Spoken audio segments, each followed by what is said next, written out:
Hi everyone, so this is another book review and the book is called Get Up and Grow by Philippa Davies. So it's quite a, I wouldn't say it's a short book. It's only got, I think 12 from what I can remember, 12 chapters. And it's just, it's easy to read.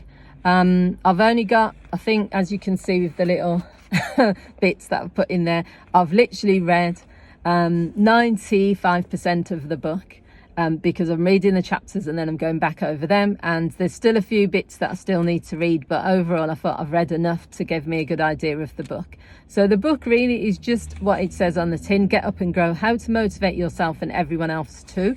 It's easy to read. She starts off by saying a couple of years ago she went to talk to a child psychologist. At the end of his talk, he described his feelings about bringing up his own children. And he said, "The only big regret I have is that I did not bring my children up to be entrepreneurial. I did not concentrate on developing their self-sufficiency and motivational abilities." And he said that the audience, the middle class audience, were really in shock or feeling uncomfortable because obviously within most families it's about succeeding and getting a good job and earning good money. So for this person to say he wished he'd taught his children about like personal development and entrepreneurship, it shocked everyone. And there's some chapters that are in here talking about moods. It says a mood is a state of being that is milder than an emotion, and we usually experience it over a longer period of time. It will be created and affected by biochemical factors such as blood sugar levels, hormones, low energy, lack of sleep, and psychological factors. So our positive moods tend to be more influenced by whether we feel good or not. Our negative moods tend to be influenced by bad events that happen to us. For example, you may be in an upbeat mood when you're told that a project you've been looking forward to has been postponed, and you can still remain pretty upbeat. On the other hand, if you receive the same news in a bleak mood, that mood is likely to be exacerbated. So he does a really good section, Philippa, on, because this is, lots of what I've been reading in this book is really good for me as a coach and a counsellor, because I'll be able to transfer some of that information to my clients and also recommend this book to them. But yeah, that bit about moods was really important because it's not, I suppose it's going back to that theory of it's not what happens to us or it's not the events, it's how we respond to them and how we feel at the time of that event. So our moods is a major contributing factor, because if you get yourself to be in a mood where you're more resilient when things happen, when you are just someone that reflects on life and you're an upbeat, optimistic person, then it doesn't mean that you're not going to be affected by things, but how you respond to things and how long you remain affected by them plays a really big part. So another part in the book that I'll just put a note in was about, it's called the chapter When People Won't Play.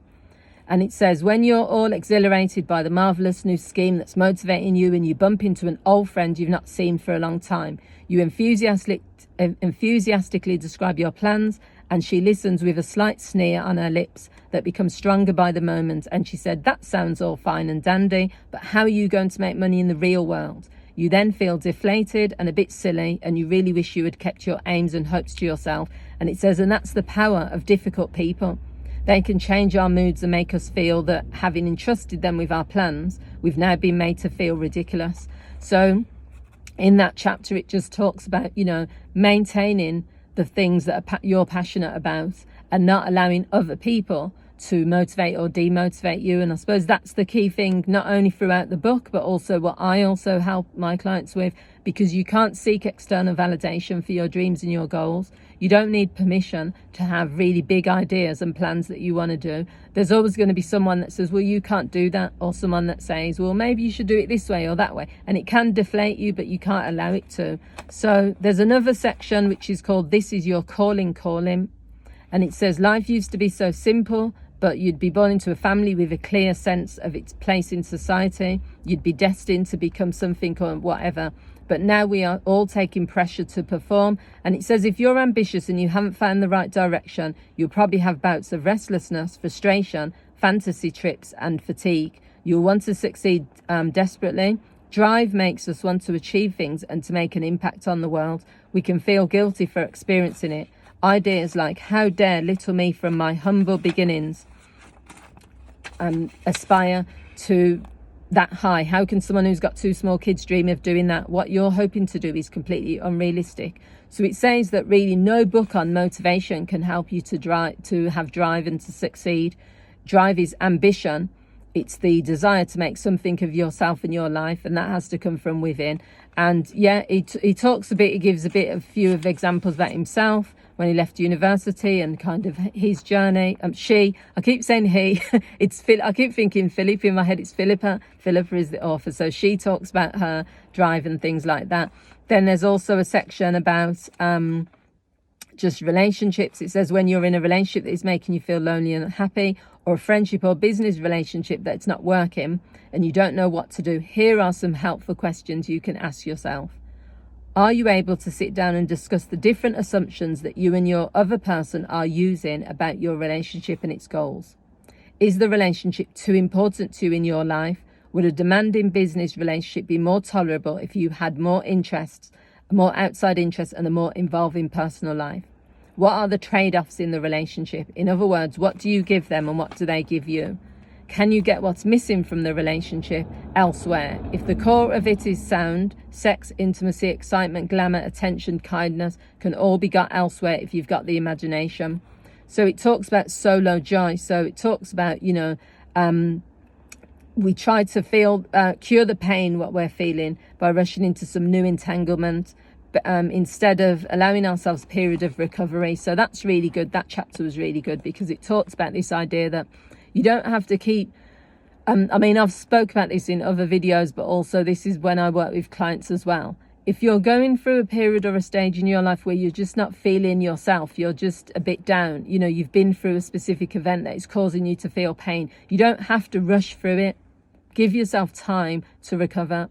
You don't have to do anything. I say that to a lot of clients sometimes when they're phoning on the helplines for help and they've been through something really traumatic. And I say, you don't have to, and they say, I want to feel better. I want to do this. What should I do? You don't have to do anything sometimes. You can just wait and work through the pain at your pace. Meaning working through it doesn't even mean you have to take action. Maybe you just sit there and you recognize that for a few days I'm not going to feel my best. So I gave the book 7.5, I'd say 7.5, 8, because I don't think there's anything in there that made me stop, think, really say, yes, this was mind-blowing stuff. But at the same time, I think there was enough in there for me to say that it's a pretty good book. So the book again is called Get Up and Grow by Philippa Davies, and it's all about how to motivate yourself and everyone else too. And yeah, it's a good little book. I think sometimes I'll buy a few of these little books that I know that are going to be easy to just get through because they're not too lengthy, and also that I can then recommend to my clients. And that's the whole point of these book reviews, is to create videos that I can review books that I've read, and you might then want to check them out further, or you might just say, oh, this gives me a good idea of what the book's about. So I hope you've enjoyed the book. I don't know what number it is. I'm guessing 48 or 49. I'm getting there. So by the end of the year, I'll have read, I've read over 40 books already. So I'll continue up until the end of the year. Thanks for watching, everyone. Don't forget to leave your comments. Thank you. Bye.